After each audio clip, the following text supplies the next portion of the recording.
let's listen in because this is live on camera. Let's tune in to what's happening into the Supreme Court right now. We are unable to agree with the view of Justice Bhushan in the 2019 split verdict.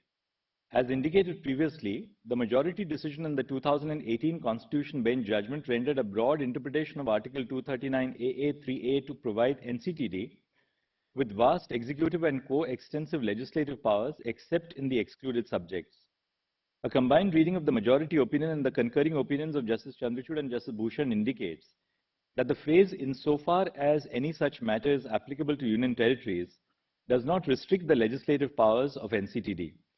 While the 2018 Constitution Bench judgment provides sufficient clarity on the interpretation of the phrase "insofar as any such matter is applicable to Union territories," we find it necessary to deal with the arguments made by the Union of India that the phrase must be read in a restricted manner to limit the legislative power of NCTD on certain subjects in addition to already excluded subjects in List 2.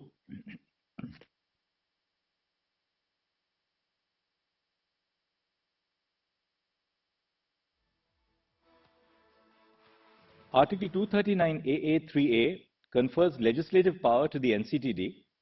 However, it does not confer legislative power to NCTD over all entries in List 2. Article 239AA3 provides multiple safeguards to ensure that the interest of the Union of India is preserved. First, Subclause A of Clause 3 removes 3 entries in List 2 from the legislative domain of NCTD. It provides that NCTD shall not have the power to enact laws on matters with respect to entries 1, 2, and 18 of the state list, and entries 64, 65, and 66 of that list insofar as they relate to the said entries 1, 2, and 18. Second, Subclause B of Clause 3 clarifies that Parliament has the power to legislate on any matter for a Union territory, including on subjects with respect to which NCTD has legislative power under Article 239AA3A. In other words, Parliament has a plenary power to legislate on a subject in any of the 3 lists of the 7th schedule for NCTD. Third, it provides that where there is a repugnancy between a law enacted by the Legislative Assembly of NCTD and a law enacted by Parliament, the latter will prevail. The law enacted by the Legislative Assembly shall, to the extent of the repugnancy, be void.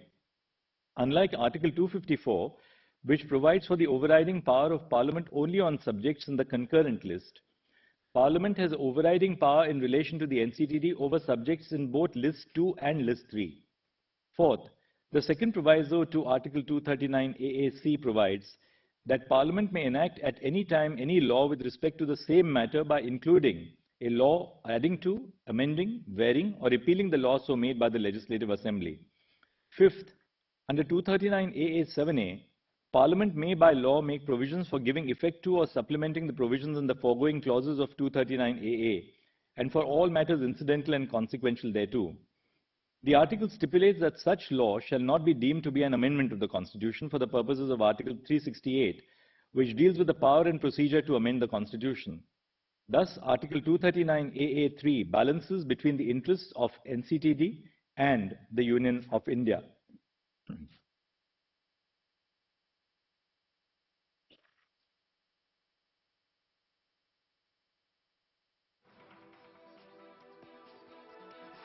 Article 239AA expressly excludes entries 1, 2, and 18 of List 2 from the ambit of the legislative competence of the Legislative Assembly. 239AA also stipulates that the legislative power of NCTD is excluded with respect to entries 64, 65, and 66 of List 2, insofar as they relate to entries 1, 2, and 18. Entry 1 deals with public order, entry 2 deals with police, and entry 18 deals with land. When we explain the entries, thus, the exclusion of entries 64, 65, and 66 to the extent that it relates to entries 1, 2, and 18 from the legislative competence of NCTD indicates that the governance structure envisaged in Article 239AA for NCTD was only to exclude specific entries from its legislative competence. To read the phrase "insofar as such matter is applicable to the Union territories" as introducing an implied exclusion of the legislative powers of NCTD with respect to certain other entries would be contrary to the plain meaning of the provision. Article 239AA establishes the Legislative Assembly for NCTD. The seats in the Legislative Assembly are filled by a direct election from the constituencies of NCTD. The Legislative Assembly of NCTD embodies the constitutional principle of a representative democracy similar to the Legislative Assembly of the state. The members of the Legislative Assembly of the NCTD are selected by the electorate of Delhi to represent their interests. Article 239AA must be interpreted to further the principle of representative democracy. To interpret the phrase insofar as any such matter is applicable to union territories in a restrictive manner would limit the legislative power of the elected members of the Assembly. The members of the Legislative Assembly have been chosen by the electorate to act in their stead. Thus, the legislative competence of NCTD must be interpreted to give full impetus to the will of the electorate. Then page 53. The principles of democracy and federalism are essential features of our constitution and form a part of the basic structure. Federalism in a multicultural, multi-religious, multi-ethnic and multilinguistic country like India ensures the representation of diverse interests. It is a means to reconcile the desire of commonality along with the desire for autonomy and accommodate diverse needs in a pluralistic society. Recognizing regional aspirations strengthens the unity of the country and embodies the spirit of democracy. Thus, in any federal constitution, at a minimum, there is a dual polity. There is two sets of government operate, one at the level of the national government and the second at the level of the regional federal units. These dual sets of government, elected by we the people in two separate electoral processes, is a dual manifestation of the public will. The priorities of these two sets of government, which manifest in a federal system, are not just bound to be different, but are intended to be different. While NCTD is not a full-fledged state, its legislative assembly is constitutionally entrusted with the power to legislate upon the subjects in the state and list and concurrent lists. It is not a state under the first schedule to the Constitution, yet it is conferred with power to legislate upon subjects in lists 2 and 3 to give effect to the aspirations of the people of NCTD. It has a democratically elected government which is accountable to the people of NCTD. Under the constitutional scheme, NCTD was given legislative power which, though limited in many aspects, is similar to states. In that sense, with the addition of Article 239AA, the Constitution created a federal model with a Union of India at the center and the NCTD at the regional level. This is the asymmetric federal model adopted for NCTD. While NCTD remains a union territory, the unique constitutional status conferred upon it makes it a federal entity for the purpose of understanding the relationship between the Union and the NCTD.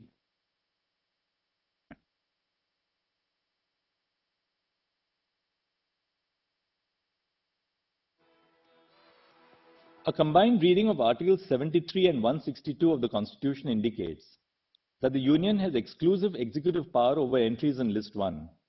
The states have exclusive executive power over entries in List 2. With respect to List 3, that is the concurrent list, the Union shall have executive power only if provided by the Constitution or by a law of Parliament. The states shall have executive power over the entries in List 3. However, if a central legislation or a provision of the Constitution confers executive power to the Union with respect to a List 3 subject, then the executive power of the state shall be subject to such law or provision. The executive power of the Union in a state over matters on which both states and the Union of India can legislate, that is the concurrent list, is limited to ensure that the governance of the states is not taken over by the Union. This would completely abrogate the federal system of governance and the principle of representative democracy. It is with this objective in mind that the members of the Constituent Assembly thought it fit to limit the executive power of the Union in a state over matters on which the state legislature also has legislative competence.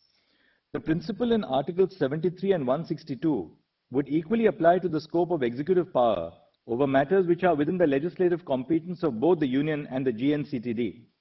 This is because the objective of the provisions is to limit the executive power of the Union in the territorial limits where there is an elected government of a federal unit. Both Parliament and the legislature of NCTD have legislative competence over List 2 and List 3. For the purposes of NCTD, both List 2 and List 3 are concurrent lists. Thus, the delimitation of executive power between Parliament and the government of NCTD with respect to entries in List 2 and List 3 are guided by these principles. Both Parliament and the legislature of the NCTD have the power to enact laws with respect to List 2, subject to the caveat that entries 1, 2 and 18 and entries 64, 65 and 66 inasmuch as they relate to entries 1, 2 and 18 are carved out of the domain of the Legislative Assembly of GNCTD and List 3. The executive power of NCTD shall extend to all entries in List 2 and List 3, other than those entries which are expressly excluded in Article 239AA3. Such power shall be subject to the executive power of the Union through the Lieutenant Governor only when the Union has been granted such power by the Constitution or a law of Parliament. Therefore, the executive power of NCTD in the absence of a law by Parliament shall extend to all subjects on which it has power to legislate. It was held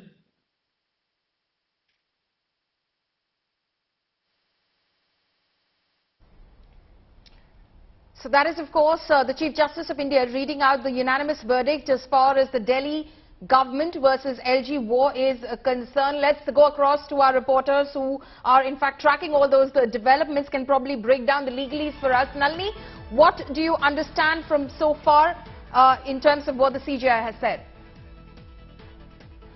Well, Paulami, the CJI is essentially talking about the extent of powers that both the centre as well as the Delhi government have when it comes to the control of the national capital. Now, what the Supreme Court is elaborating at this point is that Delhi has acquired a special status due to the fact that it is the capital of India, which means that it is governed and controlled both by the Delhi government as well as the central government. And at the same time, the important aspect that the Supreme Court is highlighting is that both of these are democratically elected governments, so they are answerable to the people of Delhi at the end of the day. That's precisely what the CJI has said, is that democratically elected governments are answerable to the people of Delhi. But at the same time, they're also going into the constitutional aspects about how the centre has control over three specific aspects, which are land, law and order, which includes the police, as well as the law and order, land and police. That centre has exclusive control over when it comes to the national capital. But in all other aspects, it is the Delhi government that has the power to legislate and administrate the laws that are pertaining to how the capital should function. So in pursuance to that, what the CJI is saying is that it's a federal structure, and all of these issues that are arising out of the fact that it's a dual control in the national capital. What the Supreme Court said right now is that the real power of administration must reside in the elected arm of the state. So although the Supreme Court has clarified is that if there is a clash between a central law and a state law, the central law will prevail. But at the same time, they are saying that the real power of administration must reside in the elected arm of the state, which is a very important breaking coming in from the Supreme Court. They've also said that the term administration can't be understood as entire administration of the Delhi government. Otherwise, the purpose of the democratically elected government in the state will be diluted. So it seems that the Delhi government's powers regarding the control over Delhi are being elaborated on by the Supreme Court, where they are saying that it's the democratically elected government and the powers of the state government cannot be diluted despite the fact that it is a national capital. The Supreme Court is also saying that the principle underlying the chain of governance will be diluted if the powers of the Delhi government are allowed to be diluted. The administration cannot be understood as the entire administration of the GNCTD, otherwise the power of the elected government will be diluted. The big breaking news coming in, follow me right now, is that the Supreme Court has said that there is a principle of collective responsibility which includes the officers, and if the officers feel that they are insulated, it will affect their performance. The officers being spoken about are the civil servants over who the centre and the Delhi government have been fighting over, the control of which have been fighting over in the Supreme Court. The pronouncement is underway, and any time now we can expect exactly which way the verdict is going. Okay, Anisha is bringing us that big breaking news. At the moment, the Supreme Court has said principle of collective responsibility includes officers. If officers feel they are insulated, it will affect performance. Anisha Mathur is joining us live at the moment. Anisha, break that down for us. That's a big piece of breaking information that you're bringing to our viewers at the moment.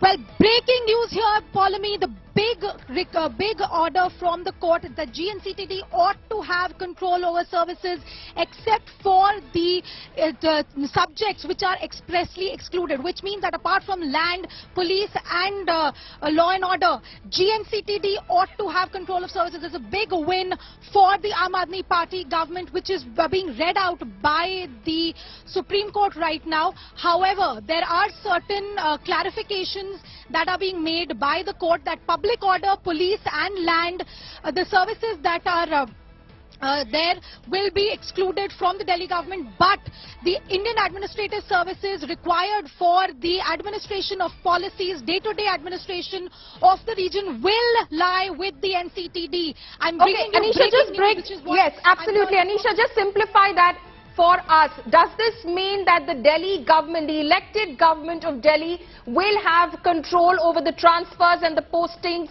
of civil servants?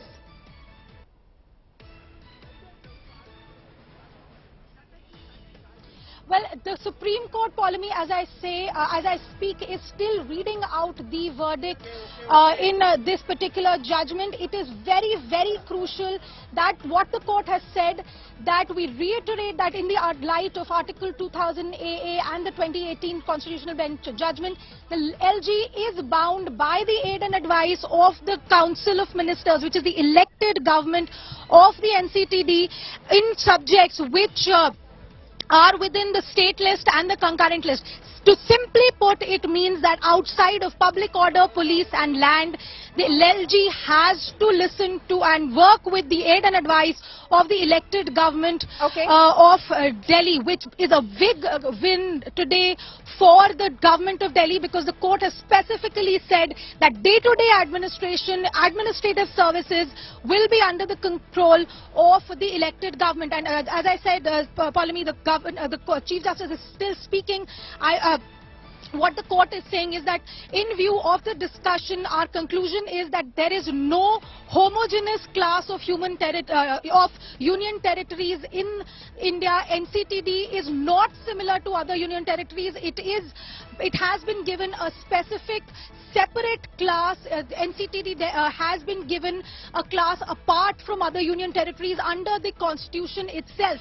The legislative assembly of the government of Delhi, of the elected government in Delhi, the legislative assembly does have the power to pass laws under list 2 and list 3, which also means that the executive government, that is the elected government of Delhi, does have the power to control all the subjects under list 2 and list 3, except for those where their law is clashing with the laws passed by the centre.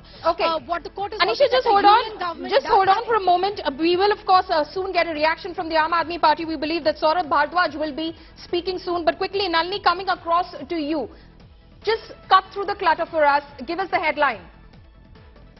Well, Polemy, it is a win for the Delhi government at this point, because what the Supreme Court has said, that except for the 3 exceptions that are already mentioned in the constitution that come under the exclusive control of the centre, which are land, public order and police, except for these 3 criteria, all other aspects regarding the control of administrative services will be under the Delhi government. So it's a judgment essentially in favour of the Delhi government, except for the 3 aspects that are already in control of the centre. So that's what the Supreme Court said, and the main reason behind that is that the Supreme Court said that the state government is a democratically elected government. Yes, Delhi does have a special status of dual authority, but at the same time, the powers of a democratically elected government cannot be diluted. And if these powers are not handed over to the Delhi government to run the administrative services in the state, except for those sections where the centre has exclusive power, then the power of the Delhi government will be diluted. The principle of collective responsibility, which means that the Delhi government and the centre have to work together in tandem with each other to make sure that the Delhi continues to function on a day-to-day basis, that will be diluted. The principle of collective responsibility will be diluted, and the officers the powers of the officers in itself will be diluted if everything is under the control of the center. So it's a big win coming in for the Delhi government. This is what they've been hoping for a long time, ever since they challenged a 2015 notification before the Supreme Court stating that Delhi government should have exclusive powers over the control of the civil servants. Now the Supreme Court categorically come out and said that the Delhi government will be allowed to do that. At the same time, they've also reiterated the fact that it is the duty of the Lieutenant Governor to work on the aid and advice of the Council of Ministers, which means that the Lieutenant Governor himself cannot continue to work in isolation and not take the advice of the Chief Minister and the Council of Ministers when it comes to the day-to-day administrative issues regarding the national capital. So that's a big win for the Aam Aadmi Party Delhi government in the Supreme Court. The Supreme Court has said the LG is bound by the aid and advice of the Council of Ministers in matters in NCTD's legislative governance. LG will be bound on GNCTD decision on services. Ashutosh, coming across to you right now. Big win for the Aam Aadmi Party. Any word that you're getting in from the party at the moment? What's the first reaction? Well, there is in fact a discussion already underway. Because Chief Minister is also watching this verdict. What the decision and what the party believes, that perhaps almost more than 8 years, the powers of an elected government was almost kept under arrest. And this is perhaps after the Supreme Court verdict, the status quo of the elected government has been restored in Delhi. Remember, May 2015, by the Ministry of Home Affairs, which took away the ACB as well as services powers, and ever since this was only the battle. First it went to 3 judges bench in the Supreme Court, and now finally the Constitution bench, all it says, the fundamental principle of the governance, that elected government must take decision. Remember, when it comes to land, public order and the police, there have not been ever any dispute between Delhi and centre, because the Delhi government was quite clear about these constitutional arrangements. But when it comes to the services, including the transfer and posting of the contention from day one, from the street, from assembly to the Supreme Court, have been made only that it is the right of the elected government, that they have got the policy maker, they have to implement the promises that they've made to public, and for that it is necessary that officers must take the decisions. So hold on.